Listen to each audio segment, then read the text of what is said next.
Yeah, absolutely. I mean, we can just tell you that as of right now, it's slightly miserable out here with the rain coming down hard and those winds. I'm telling you, they're really picking up here in parts of North Bend. At time, the rain has even been coming sideways.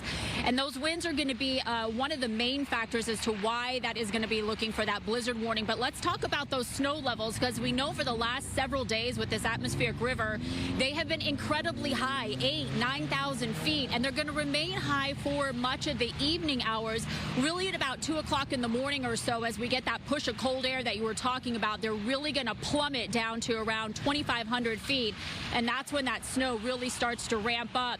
That blizzard warning that you mentioned, it is rare that we see one of those issued again for parts of western Washington, but that's exactly what's in store for us tonight.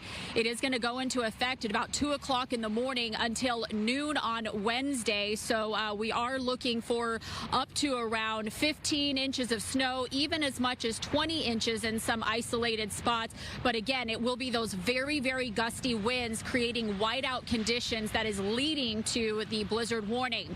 Now, of course, it is going to be difficult to travel over the passes during that time. In fact, it is highly discouraged to travel over the passes. And as we well know, we are looking still at that highway closure on US 2 from Skykomish all the way into Leavenworth. So that's not even an option that direction. And then right here around North Bend, where we're located just a slight bit off to the east at milepost 36, 2 lanes of I-90 remain shut down because of erosion from the interstate from I-90. So already difficult, and it's just about to get worse. So this time of year, I want to pass along some information. If you must travel, it is that time of year where you are required to have chains in your car as a precaution.